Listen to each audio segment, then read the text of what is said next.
Good morning. It's my pleasure this morning to welcome the Quantrell winners for 2021.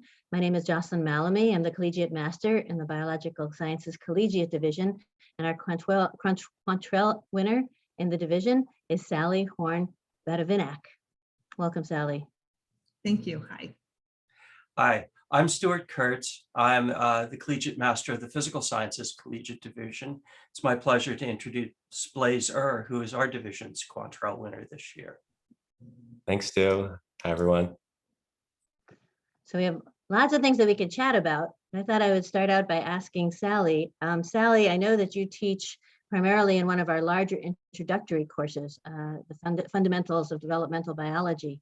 So can you talk a little bit about the challenges of teaching such a large class, especially in a topic that probably a lot of our students have not really heard of very much before they get to college?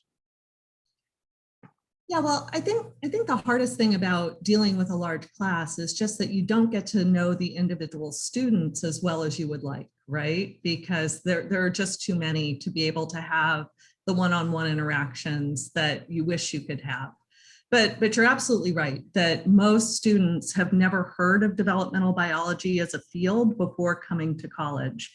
And it can be pretty challenging for them, right? Because they have to take what they learned in genetics and cell biology, mix it with a bunch of new concepts that are specific to development, and then apply all of it to multiple processes that are happening simultaneously in 4 dimensions as you take a fertilized egg and transform it into an animal.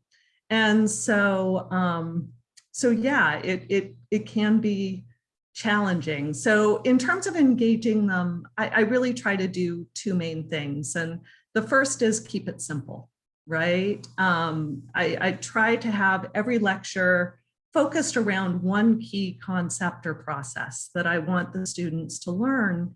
And I do that in one animal at one developmental stage.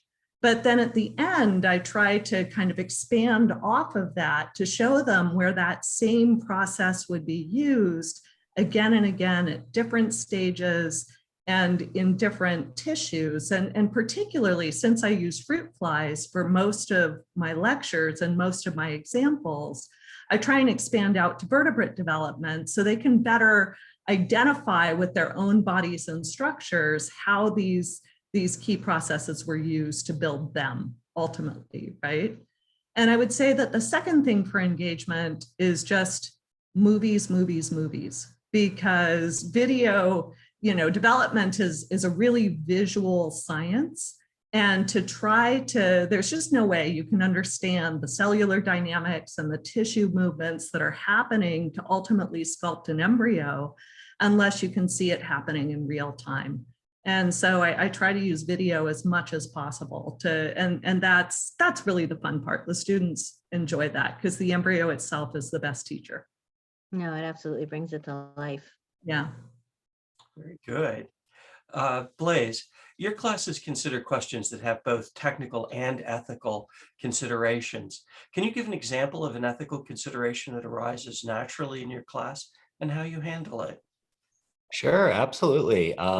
Yeah, as a lot of the classes I teach do in fact have these ethical questions. In fact, ethics is in the title of one of the classes I teach. And we take a technical approach to ethics that incorporates a lot of insights from other disciplines. And I think that's one of the most interesting things for me about being at the University of Chicago is students are well versed in lots of disciplines through the core requirements, and they can weigh in on a lot of these different dimensions. And so there are kind of a lot of the ethical questions that are top of mind in the news media these days, kind of the fairness of machine learning models, the environmental impacts of Bitcoin and other cryptocurrencies. So we look at these kinds of questions, but the recurring ethical question that I find most interesting is really relates to how a lot of these decisions are not binary, is it ethical or not, but you're on a spectrum, and in particular, you're on basically a trade-off spectrum.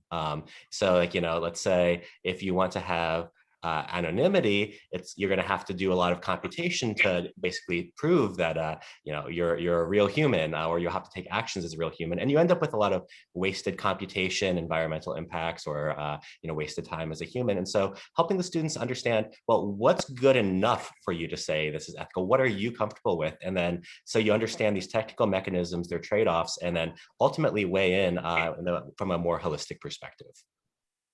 Good. And so it can be very difficult to talk about these kind of complicated issues in such a large class. Is there a way to kind of get students thinking big, even in a large class? Or especially our younger students, our more introductory students, to be thinking about not only ethics, but the larger sense of what these discoveries might mean to science or to society? Is that for me or for Blaise? Either one of you. I would think that you can. I don't cover ethics per se, but I do talk about things like the value of basic science. I certainly have one lecture where, because I'm often highlighting medical relevance and things like that, but I have one lecture where I really try to focus in on what turned out to be a really, really important discovery that from the time that it was begun didn't seem like it would necessarily have applications anywhere. And so I do spend a lot of time getting students trying to engage and think about just the value of pure discovery and things that may not have obvious applications at the time that we pursue them. Yeah, and I think pretty similarly to Sally in those regards. And I also think it's important to make space in both classes, in the classroom and outside of the classroom, for essentially follow-up inquiry and students really feeling ignited by one of these questions. Like actually about maybe 2 weeks ago, now that we are of course doing lectures during the pandemic on Zoom, I've actually found that a lot of students like to participate by answering questions or asking questions in the Zoom chat, and they're not in a position to have their video on or just unmute themselves. But we had, I don't even remember what we were talking about, but we ended up the last 30 minutes of lecture, a whole group of students were having almost a parallel debate in the Zoom chat, like writing pages and pages to each other, and very respectfully, but very much in disagreement. And yeah, I love to see those kinds of things. And I mean, when I think back to myself as an undergraduate, I was very shy. Like a lot of my friends from college think it's hilarious that I'm a professor now, because they're like, you were too intimidated to ever go to office hours or speak to your professors. But yeah, and it's like I try to be very cognizant of making that space. And if if it ends up being a discussion in lecture on the course forum, great. If that student just feels really inspired and wants to work on a research project related to that, then they're hired. And just building that intellectual community and letting students take it as far as they want is, I think, core for making these space in large classes. No, it's absolutely exciting to see a student sort of light up with a new concept and get very excited, and arguing perhaps is one of the ways that our students show that excitement. Can I ask you, if this is not your personal question, if you can look back in your own younger days and remember epiphanies that you had that maybe got you excited about the subject that you went on to study and to teach? Yeah. Should I start? Sure. Okay. Please. Yeah. I think for me, it really was, as an undergraduate, I was an undergraduate at the University of Oregon and was actually a chemistry major at the time, not a biology major. But U of O is the place where zebrafish were developed to be a model for developmental genetics. And it was early in the days of when that system was first developing. And I happened to be working in a lab doing genetic mapping within the zebrafish model. But there were all of these amazing postdocs who were in my lab and in adjoining labs that were using the system to study embryonic development. And it was a concept that I'd never been exposed to before, but I could go to group meetings and I could watch these postdocs talking about their work. And I was just absolutely blown away by the complexity and beauty of the embryo.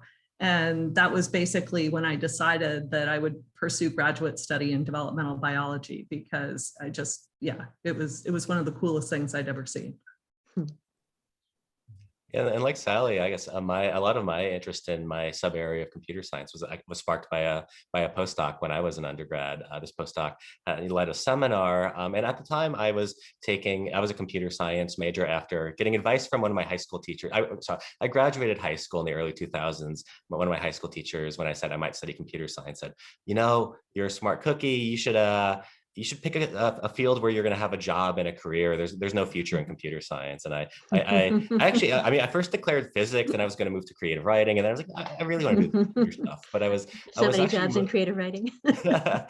yeah, but so I was doing a lot of theoretical computer science classes and really digging into the mathematics of cryptography, and I love that stuff. And then this postdoc led a seminar where we read a research paper about why people don't use cryptography in their everyday lives, and I was like, I've like, I've written hundreds of proofs of properties of different cryptographic protocols, and I have no idea how to turn cryptography on. And I think that really sparked these practical questions where you have to understand the underlying mathematics, underlying systems design, and that kind of set me off on this my current field of kind of user-centered security and privacy.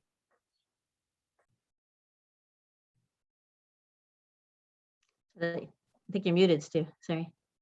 Oh, I just saying, go ahead. Well, so do you think we do a good job of getting our students to reach those sort of epiphany moments and get them excited in this way? Do you think, or do you have exciting ideas about maybe things that we should change in the way we're teaching STEM fields to our students, or maybe even the way they should be introduced to them in high schools? I think we actually do a pretty good job of it.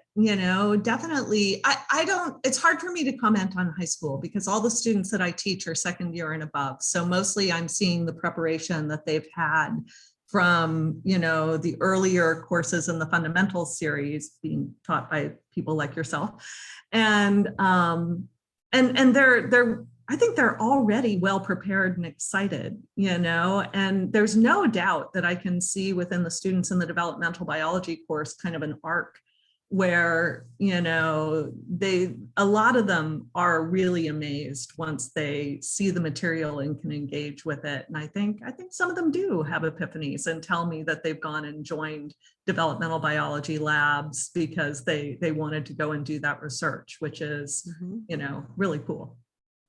No, they certainly write in their comments about their shock at being fascinated by fruit flies. They say, fruit flies of all things, exclamation point. They're so charming. They should be excited about fruit flies. How about you, Blaze? Do you have thoughts on how we should be educating our students in STEM? Are we doing a good job?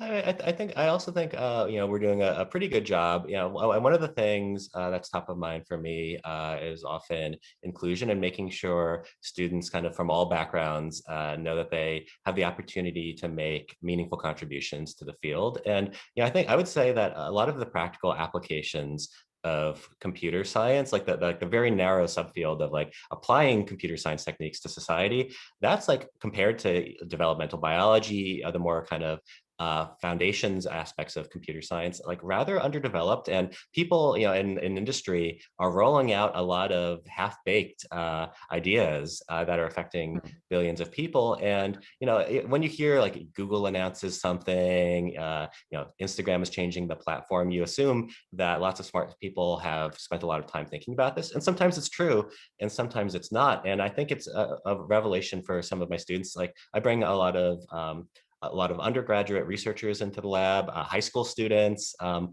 around Chicago. And, when the students when they're 16 years old and they end up co-authoring a scientific paper, and then it's now being cited and changing the discourse, I think that's really exciting to realize that, students at all levels can make contributions to the intellectual discourse of our field, because we're, as a field, really still figuring a lot of stuff out. Yeah, I think an interesting aspect of all of this is that the professor as an individual makes a difference in the lives of their students. And we come into the classroom with our own priorities, our own approaches to the material, our own quirks, if you like.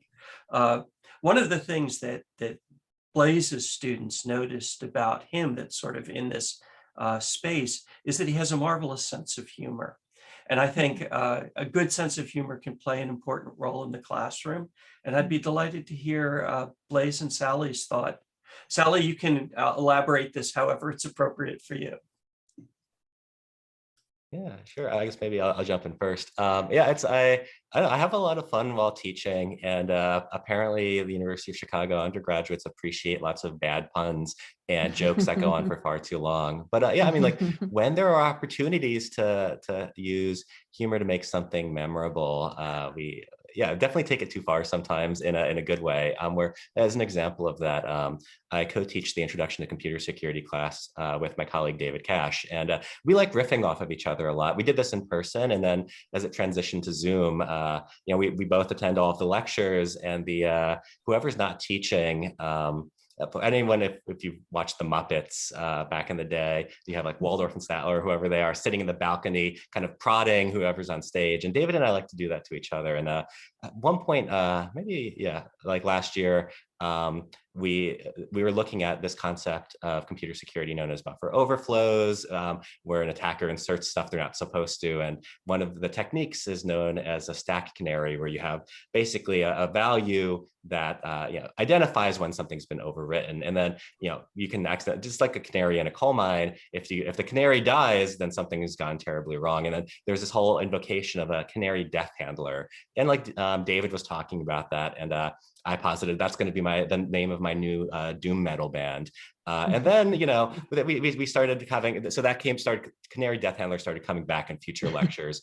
And then at the end of this winter quarters computer security class, we had a 0-point optional part of the final problem set where students could submit memes related to the course and the assignments. And one student actually made a whole like merchandise suite for the Canary Death Handler. And I guess maybe I'm giving this too much away, but David and I are planning on ordering some stickers and some shirts next year for our band. But yeah, I mean, like when you have this kind of recurring alternate universe, the students feel like they're part of this community and they're part of this inside joke, and it makes the concepts a lot more memorable, I think. And is there an actual band behind the meme, or is it simply a meme? That's the next logical step, and that's a great idea. I don't know if I'm quite as amusing in the classroom as Blaise is, but I definitely try to keep the mood light, right? I think it's important because if you're just sitting there monotonically conveying information, it's really hard to keep the students engaged. So anything you can do to be animated, to be engaging, to point out, I will point out just like my own pure astonishment at certain mutant phenotypes, and just try to get across as I'm showing this crazy looking animal on the screen what my reaction would have been if I was the first person to look through the microscope and see that. And so then sometimes maybe some humor comes out through that process. But yeah, anything you can do to keep people paying attention and on their toes, I think is incredibly important. Yeah. It's something that I mean, Stuart and I spend a lot of time looking through student comments and talking to students about classes. And one thing that we've both talked about with each other is how often students, when you ask them how much they like the class, will immediately start to talk about the instructor rather than to talk about the content of the course, which will come much later, if at all, in fact. But the first thing they'll say is, well, the instructor was so enthusiastic and they were so exciting, and and so it influences their motivation to learn, and also how much they get out of the class. In my opinion, this has been one of the really tough things about remote learning, to sort of convey that. Have you also found that? Yeah, I would say that over Zoom, it was really difficult, right? Because,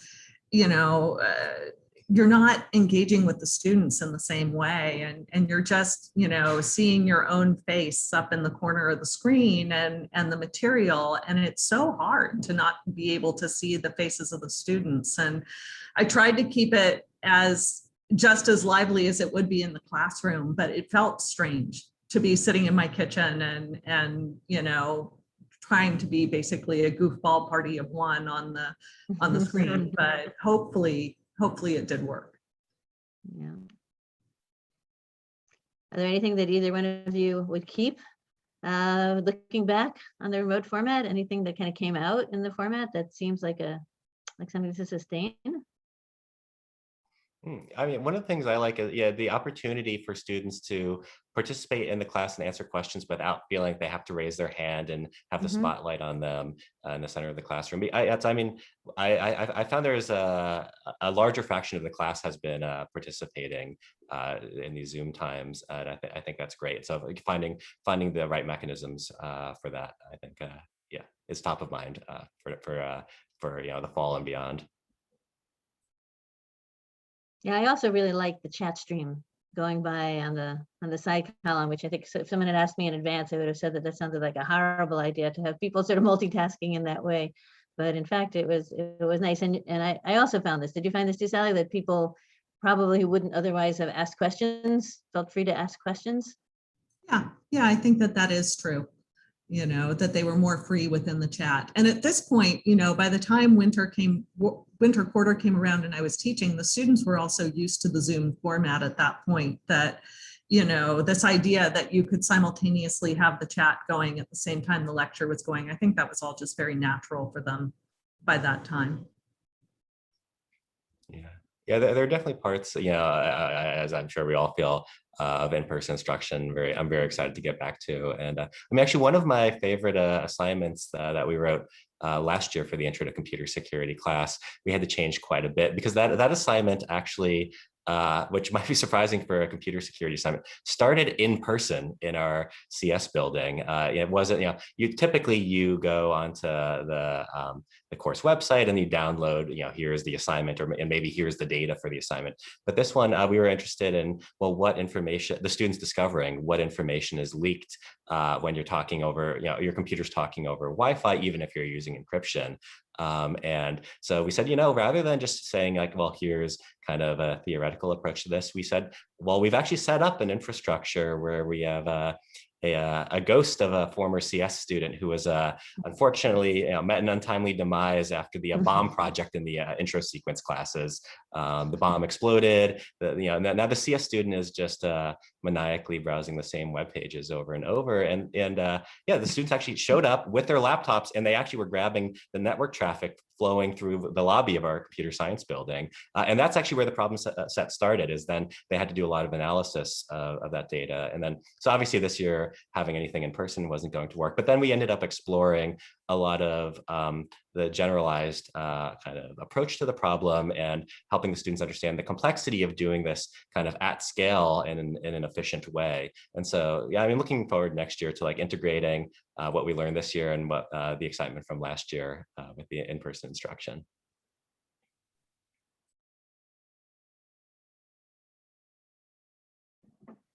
So let's see. So as we get back to the in-person learning and all of these possibilities, what would you say to our incoming students? So we have now a group of students who really spent all of last year online and are now at second years going to be with us in the classroom for the first time. Do you have any messages or advice that you would give to them to help them make this transition? Or should we do anything special for these kids?